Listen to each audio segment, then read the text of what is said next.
Muito bem, a gente começa a edição de hoje falando de um estudo pioneiro no Brasil que demonstrou que o tratamento de usuários de crack com canabidiol tem melhores resultados na redução da dependência e também dos efeitos adversos em relação aos medicamentos convencionais. Esse estudo foi feito aqui na Universidade de Brasília e publicado na revista científica International Journal Mental Health and Addiction. Envolveu aí 73 usuários que foram colocados em 2 grupos. A gente vai entender um pouco mais sobre essa pesquisa agora com a Andréa Galassi, ela que é professora da UNB e coordenadora do Centro de Referência sobre Drogas e Vulnerabilidades Associadas. Professora Andréa, bom dia, bem-vinda. Bom dia, Ariane. Obrigada. Professora, vamos lá então. Explica para nós como que foi feito esse estudo e quais foram os achados de vocês. Bom, a gente recrutou 73 pessoas que tinham dependência de crack e a gente colocou em 2 grupos de forma aleatória. Ou seja, a gente sorteou quem iria receber o tratamento com canabidiol e quem iria receber o tratamento com os medicamentos convencionais. E esse sorteio é um sorteio que a gente chama de cego, né? Por isso que o estudo chama duplo cego, porque quem vai para o grupo canabidiol ou quem vai para o grupo controle não sabe para que grupo está indo, né? E quem faz as intervenções com essas pessoas, com esses pacientes, também não sabem em que grupo que essas pessoas estão. Isso é para a gente assegurar para que não haja o que a gente chama de viés, que é o fato, por exemplo, da pessoa saber que está no grupo canabidiol, ela pode intensificar os resultados, ela pode, enfim, dizer que está melhor ou pior, entendeu? Quer dizer, então, a gente faz esse cegamento. Então, a gente recrutou esses participantes, sorteou, colocou metade em cada grupo e iniciou o tratamento que durou 11 semanas, né? O tratamento com os medicamentos. Então, o grupo canabidiol recebia o óleo de canabidiol e 3 comprimidos, 3 cápsulas placebo. E o grupo que recebeu o tratamento convencional recebeu 3 comprimidos com princípio ativo, um antidepressivo, um ansiolítico, que é um calmante, e um estabilizador de humor, e um óleo placebo. E o óleo tinha o mesmo gosto, tinha a mesma apresentação e as cápsulas também, Então, os frascos eram idênticos, tudo para que não houvesse nenhuma possibilidade para que os pacientes soubessem em que grupo eles estavam. Muito bem. Ali entre os participantes havia, inclusive, 2 servidores públicos acima de 60 anos, nesse grupo aí de 73 usuários que foram escolhidos para a realização dessa importante pesquisa. E quais os resultados que vocês obtiveram, professora Andréa, com esse estudo? Então, os resultados foram muito promissores, Então, a gente identificou que as pessoas que receberam o canabidiol, elas melhoraram em mais parâmetros, O que é parâmetro? São as avaliações que a gente faz. Então, elas reduziram em mais momentos do estudo, a gente tinha um momento inicial, a gente fazia uma avaliação semanal desses pacientes, então eles iam semanalmente na UNB para receber o kit de medicamentos, passar pelo atendimento médico, passar por uma intervenção terapêutica, a gente coletava a urina para fazer o teste toxicológico, para a gente checar se de fato o que ele informava nos questionários, na intervenção, correspondia com o que era identificado no teste toxicológico, e a resposta é que sim, que de fato o que eles informavam era verdadeiro. E aí essas pessoas então recebiam todo esse tratamento e o tratamento durou 11 semanas e a gente fazia essas medidas semanais. Então, o grupo que recebeu o tratamento com canabidiol, ele no decorrer do tratamento, eles foram melhorando em mais parâmetros, ou seja, então eles melhoraram por exemplo, os efeitos adversos do grupo canabidiol foi bem menores do que no grupo controle, no outro grupo. Quer dizer, o medicamento canabidiol ele tem um baixíssimo efeito colateral quando a gente compara com esse outro grupo. O grupo canabidiol ele melhorou, ele teve uma redução mais significativa do próprio uso de crack. Então, acho que esse é o grande achado, porque o estudo, além dele buscar identificar se o canabidiol ele ajuda na redução do uso de crack, ele também buscou avaliar se a pessoa fica melhor, se ela dorme melhor, se ela come melhor. Então, vamos dizer assim, no ponto central do estudo, que era a redução do uso de crack, o grupo canabidiol ele teve um resultado mais positivo nessa redução do que o grupo controle.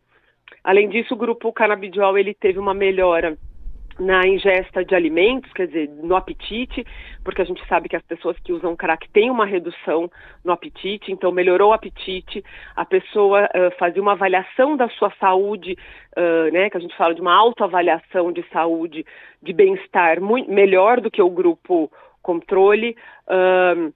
Ela não teve, né, além dela aumentar o apetite, ela não teve uma redução da ingesta de alimentos por causa do uso de crack, né? Então a gente fazia também essa avaliação, se ela identificava uma redução da alimentação por conta do uso da substância, e não teve, né? Então ela, além de não ter a diminuição, ela de fato aumentou a ingesta de alimentos. Então, enfim, os resultados eles são promissores por causa dos próprios resultados positivos, né, da avaliação. Mas tem um elemento a mais que eu gostaria assim, de adicionar, sim, que é o fato de que você está tratando uma dependência de crack, que as pessoas sabem o quanto é difícil, né, essa dependência, o quanto que é desafiador para quem trata e para quem é paciente, e a gente conseguiu ter resultados melhores nesse tratamento usando um medicamento na comparação de 3 medicamentos. Então, acho que isso é uma coisa bem legal de destacar, né? Porque a gente sabe também que quando a gente faz um tratamento, nós, por exemplo, fazemos um tratamento com antibiótico. Se a gente tem que tomar o antibiótico 3 vezes por dia, a chance da gente esquecer é muito maior do que se eu tiver que tomar uma vez por dia, né? Então, essa questão da quantidade, né, das doses ao longo do dia, quanto menor a quantidade, a frequência que eu tenho que tomar do remédio, é maior a minha chance de cumprir o tratamento certinho. Então, acho que isso é um resultado muito positivo, né? Então, óleo apenas, em comparação com 3 medicamentos, ele teve um resultado positivo em mais parâmetros, como eu disse. E, além disso, um outro elemento que torna o tratamento com canabidiol bastante promissor é o fato dos efeitos colaterais, né? Porque a gente também sabe que os medicamentos que dão efeitos colaterais diminuem a adesão da pessoa a esse tratamento. Então, o canabidiol, ele juntou aí 2 coisas muito importantes para a adesão ao tratamento, que é a ingesta de apenas um medicamento, e esse medicamento não traz efeito colateral. Então, esses são resultados muito animadores. Professora, e quais que são agora os próximos passos? A gente sabe que o tratamento com canabidiol, ele é liberado pela Anvisa para alguns tipos de doenças. No caso da dependência química, não é liberado hoje no Brasil. Como que esse estudo pode ajudar, por exemplo, aí a mudar o que a gente tem hoje de política pública, por exemplo?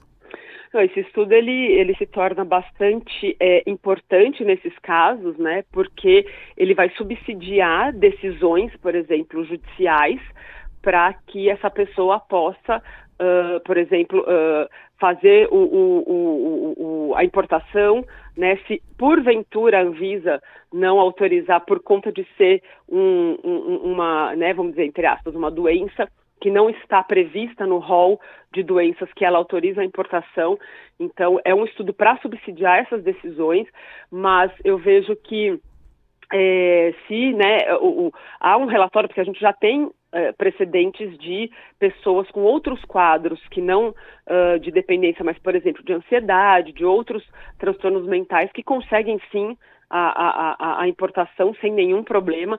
Então, eu penso que é um estudo que vai subsidiar essas autorizações, e um estudo que vai também fomentar a discussão e justamente a ampliação do debate sobre a aplicabilidade terapêutica do canabidiol também para esse fim, né? Então, os próximos passos da nossa equipe é a gente aumentar o número de participantes, né? Então, esse estudo é um estudo que a gente chama de preliminar, né, de viabilidade, para a gente identificar se é viável o uso desse medicamento para esse problema, né?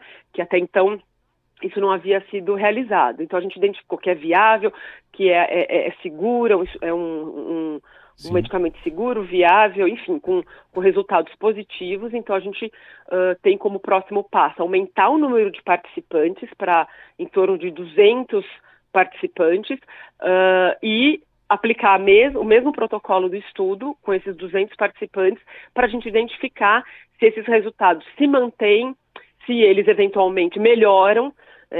Então, esse é o objetivo, aumentar a amostra e para identificar se esses resultados permanecem, se eles vão melhorar. E aí depois um estudo maior, né, que seria o equivalente que a gente chama de fase 3, a gente aprendeu bastante isso na época da pandemia, né, com as vacinas, que aí é um estudo maior, né, com muito mais pessoas, e aí já tem que envolver outros centros de pesquisa que colaborem para que aumente esse número de participantes. Professora, só uma curiosidade, esse preliminar foi realizado quando? Foi realizado, a gente iniciou antes da pandemia e a gente finalizou em 2022. Muito bem. Eu comentei agora há pouco que entre esses 73 participantes iniciais havia 2 servidores públicos acima de 60 anos. Você consegue detalhar algo mais sobre o perfil desses participantes? Há, por exemplo, moradores em situação de rua entre esses participantes do estudo? Sim, isso é bem interessante, Diego, porque a gente teve um perfil bastante diverso, né? Então a gente teve, né, esses 2 servidores que eram idosos, né? E aí, né, chama atenção, falou, nossa, servidores que a gente já presume que tem um bom salário e tal, e mais velhos, né? Falar, puxa vida, não é aquele perfil que a gente imagina de usuário de crack, que é uma pessoa mais jovem, numa vulnerabilidade grande. Então a gente teve um perfil diverso, sim, a gente teve esses servidores, né, e o estudo ele foi amplamente divulgado, então eram voluntários que procuraram a UNB interessados, né, em participar. Mas a gente teve, sim, esse perfil de pessoas com vulnerabilidade socioeconômica, a gente teve, sim, pessoas em situação de rua, né, numa situação mais precária de moradia, de trabalho, né, mas também tivemos esse outro perfil aí de pessoas que tinham uma condição melhor econômica, uma escolaridade maior, né, enfim, então acho que isso mostra que a dependência, ela não escolhe classe social, ela está colocada e é um desafio muito grande para a gente enfrentar. Com certeza. 7h42, essa foi a professora Andréa Galassi, da Universidade de Brasília, ela que coordena o Centro de Referência sobre Drogas e Vulnerabilidades Associadas, comentando com você, ouvinte do Jornalismo da Nova Brasil, nesta terça-feira, esse importante estudo que trata do canabidiol e aos poucos a gente vai vendo a resistência ser quebrada e esse debate sendo feito de maneira sóbria e equilibrada como deve ser. Professora, muito obrigado pela sua participação, até uma próxima oportunidade. Obrigada a vocês, um abraço, bom dia.